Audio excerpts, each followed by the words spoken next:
नमस्कार दोस्तों, RRB NTPC PYQ series में आपका स्वागत है। आज का जो प्रश्न है 7/1/2021 शिफ्ट 1 का प्रश्न लेकर के आपके सामने आए हैं। इसके पहले भी 4 लेक्चर हो चुका है, तो आप जाकर के उसे देख सकते हो। ठीक है। अगर आप 16 मार्च से होने वाले एग्जाम में बैठने वाले हो ग्रेजुएशन लेवल, तो आपके लिए बेहद इंपॉर्टेंट है सारा, क्योंकि सारा जो है ग्रेजुएशन लेवल का। और आप जानते हो कि रेलवे पीवाईक्यू सीरीज को फॉलो करता है, प्रीवियस ईयर पैटर्न को ही फॉलो कर रहा है। ठीक है, तो चलिए। महात्मा गांधी ने लॉर्ड इरविन को लिखे अपने पत्र में कितनी मांगे की थी, जिनमें से कुछ को गांधी इरविन समझौता के रूप में स्वीकार किया गया था? 10, 13, 12, 11। तो आपका सही आंसर हो जाएगा 11 मांगे। तो यहाँ पे प्रश्न उठता, क्या ये मांगे डायरेक्ट इरविन से किया गया था? तो नहीं, ये मांगे इरविन से डायरेक्ट नहीं किया गया था। ये मांगे महात्मा गांधी जो उनका अपना पत्रिका था यंग इंडिया, यंग इंडिया, इसमें प्रकाशित किया गया था। कब किया गया था? 30 जनवरी 1930 को इसे प्रकाशित किया गया था। इतना आपको ध्यान में रखना। दूसरा यहाँ जो प्रश्न उठ रहा है कि कुछ को गांधी इरविन समझौता के रूप में स्वीकार किया गया था। तो गांधी इरविन समझौता कब हुआ? तो ये 5 मार्च 1931 को ये समझौता हुआ था, गांधी और इरविन के बीच में हुआ था। ठीक है। अब ये मांगे क्या था? 11 सूत्री मांग। तो कुछ बता देते क्योंकि बहुत ज़्यादा इंपॉर्टेंट है नहीं, एग्जाम में नहीं पूछा जाता है अक्सर करके। तो नमक कर खत्म कर दिया जाए, ये गांधी जी ने मांगा था इरविन से। सेना के खर्च में 50% कमी की जाए, लगान में 50% कमी की जाए, भारतीयों को बंदूक के लाइसेंस दिया जाए। ठीक है, ये सारे थे। सिविल अफसरों के वेतन में कटौती और कपड़ा युद्धों के संरक्षण प्रदान किया जाए, रुपये के विनिमय दर घटाकर 1 शिलिंग 4 पैसे कर दिया जाए, इसे मांगे था। अब यहाँ पे है इरविन। इरविन के बारे में थोड़ा सा जान लेते हैं। इरविन का जो कार्यकाल था आपका 1926 से लेकर के 1931 के बीच में था। और इसके बीच में भारत में कई सारे घटना हुए, जैसे 1928 में क्या हुआ था? साइमन कमीशन भारत आया था। फिर 1930 में उस दांडी मार्च हुआ था। और 1931 में गांधी इरविन समझौता हुआ था। ये चीज आपको ध्यान में रखना है। ठीक है। आगे, भारत में कितने संगठन संयुक्त राष्ट्र के अंग है? तो भारत में यहाँ 22 है, 28 है, 12 है, 26 है। भारत में कितने संगठन संयुक्त राष्ट्र के अंग है, यानी यूनाइटेड नेशन का अंग है जो भारत में भी वैसा संगठन चल रहा है? तो इसका सही आंसर हो जाएगा 26 हो जाएगा। ठीक है, 26 संगठन ऐसा है भारत में जो यूनाइटेड नेशन का अंग है। आप बोलोगे यूनाइटेड नेशन में तो मुख्यतः 6 ही ऐसा जो है 6 अंग है। तो यहाँ पे 26 कैसे हो गया? तो इसमें में पार्ट पार्ट करके देखें तो इसका 26 जो है भारत में चल रहा है। तो देखिए क्या है, यूनिसेफ, अगर बात किया जाए यूनिसेफ का, यूनी यूनिसेफ हो गया, यानी यूनाइटेड नेशन बाल कोष हो गया। डब्ल्यू एच ओ भी हो गया। ठीक है, यानी विश्व स्वास्थ्य संगठन हो गया। यूनाइटेड नेशन ESCO, इसका मतलब क्या होगा? यूनाइटेड नेशन शैक्षणिक वैज्ञानिक और सांस्कृतिक कार्यक्रम हो गया। UNDP आप कर ले, ये भी आपका हो जाएगा। यानी यूनाइटेड नेशन विकास कार्यक्रम, UNEP भी हो गया। UNEP यूनाइटेड नेशन पर्यावरण कार्यक्रम। FAO यानी खाद्य एवं कृषि संगठन। ये सारा जो है आपका यूनाइटेड नेशन का जो संगठन है, ये भारत में अभी भी कार्य कर रहा है। और टोटल कितना? 26। इसको आप ध्यान में रखिएगा। ठीक है। भारत सरकार द्वारा किस ग्रामीण आवास योजना को पुनः सृजित करके प्रधानमंत्री ग्रामीण योजना का गठन किया गया?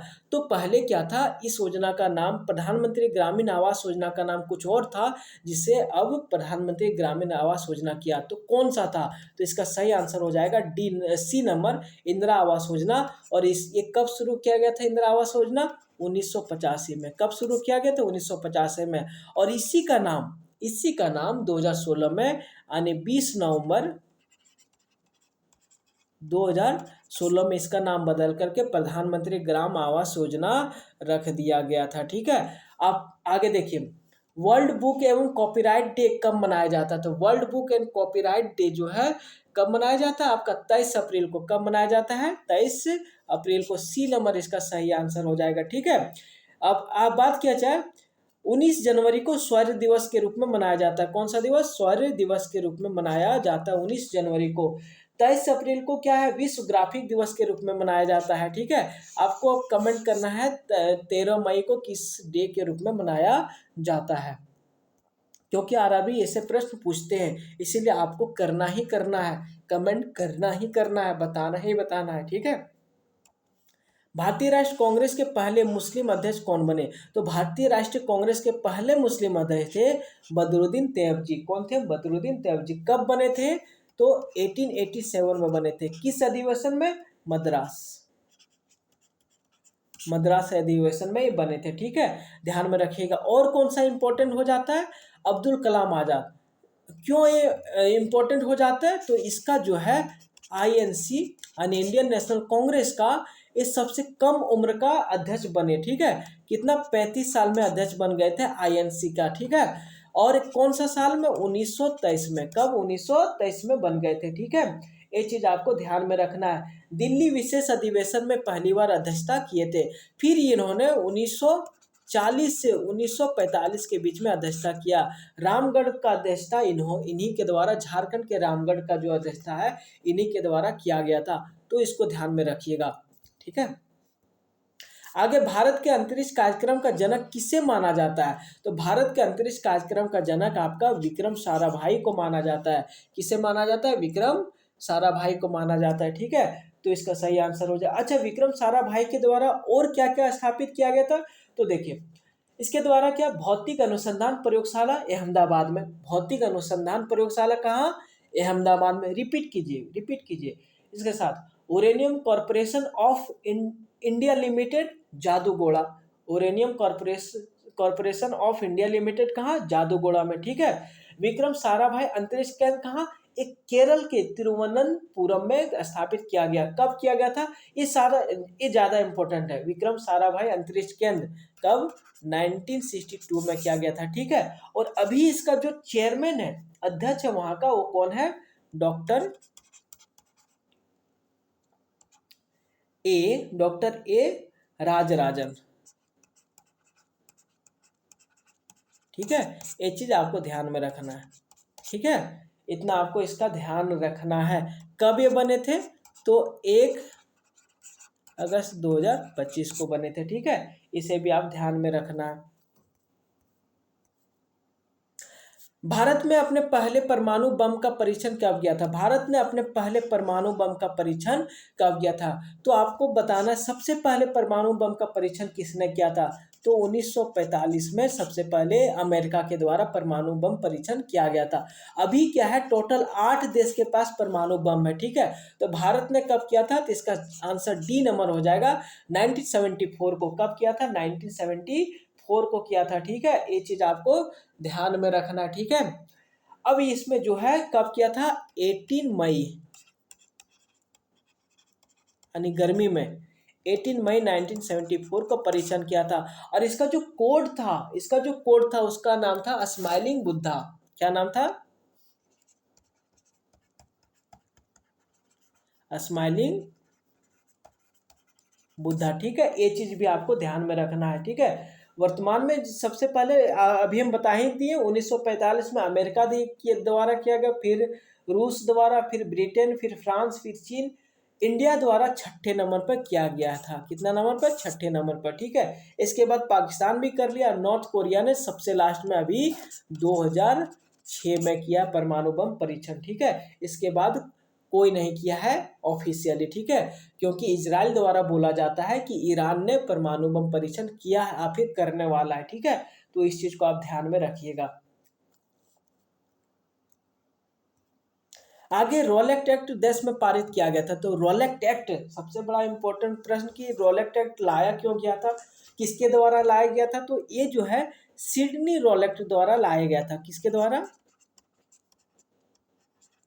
सिडनी रोलेक्ट द्वारा। ठीक है, सिडनी रोलेट क्या है, ब्रिटिश न्यायाधीश था, एक ब्रिटिश न्यायाधीश था, इसको भी आप ध्यान में रखिएगा, ठीक है। इसका आधिकारिक नाम था, जो रोलेट एक्ट का आधिकारिक नाम क्या था, अराजक एवं क्रांतिकारी अपराध अधिनियम 1919, ठीक है। और ये जो है इस अधिनियम ने ब्रिटिश सरकार को बिना मुकदमे के, क्या इसके अंदर प्रावधान किया गया था, बिना मुकदमे के लोगों को गिरफ्तार करने और बिना सबूत के 2 साल तक उसे जेल में रखने का उसके पास लीगल अनुमति मिल गया था, ठीक है, अनुमति दे दिया गया था, ठीक है। तो ये चीज को आपको ध्यान में रखना है। अब ये जो रोलेट एक्ट, ये जो अधिनियम है, ये पहले से था भारत में, कब, भारत रक्षा अधिनियम 1915, भारत रक्षा अधिनियम 1915 था, प्रथम विश्व युद्ध के दौरान बना एक कानून था, ठीक है, जिसका विस्तार किया जा रहा था, ठीक है। लेकिन क्या है, 1919 आते आते 1919 तक क्या हुआ था, पहला फर्स्ट वर्ल्ड वॉर जो था वो खत्म हो चुका था, तब इसे तो आगे बढ़ाना नहीं चाहिए था, लेकिन इसे बढ़ा रहा था, ठीक है। तो ये कब किया गया था, इसका सही आंसर हो जाएगा सी नंबर 1919 हो जाएगा। भारत में राष्ट्रीय पंचायती राज दिवस कब मनाया जाता है, तो इसका सही आंसर हो जाएगा आपका डी नंबर, 24 अप्रैल। कब मनाया जाता है, 24 अप्रैल को मनाया जाता है। और अगर बात किया जाए, इसे 73वें संविधान संशोधन अधिनियम द्वारा पंचायती राज को संवैधानिक दर्जा दिया गया, यानी पंचायती राज का संवैधानिक दर्जा कब मिला, तो 73वें संविधान संशोधन द्वारा मिला, कब, 1992 में मिला, ठीक है। और इसके बारे में अगर बोला जाए तो किस समिति द्वारा पंचायती राज की सिफारिश किया गया था, तो एल एम सिंघवी समिति द्वारा सिफारिश किया गया था। और 73वें संविधान संशोधन अधिनियम को 24 अप्रैल 1993 को पारित कर दिया गया था, ठीक है, प्रभावी रूप से लागू कर दिया गया था, इसीलिए 24 इसका सही आंसर है, ठीक है। और अगर 4 जून के बारे में अगर देखा जाए, तो हिंसा के शिकार मासूम बच्चों को अंतर्राष्ट्रीय दिवस 4 जून को प्रतिवर्ष मनाया जाता है, ठीक है। 3 मई को विश्व प्रेस स्वतंत्रता दिवस मनाया जाता है, विश्व प्रेस स्वतंत्रता दिवस मनाया जाता है। और 10 अप्रैल को क्या मनाया जाता है, विश्व होम्योपैथी दिवस मनाया जाता है। तो चलिए, आज इतना ही था। आप इसे, उम्मीद है कि आपको अच्छा लगा होगा, अच्छा लगा तो आप इसे शेयर, लाइक, कमेंट जरूर कीजिए और सब्सक्राइब कीजिए चैनल को, ताकि हम इस तरह का वीडियो बनाते रहें, मोटिवेशन आते रहे आप लोगों से। धन्यवाद।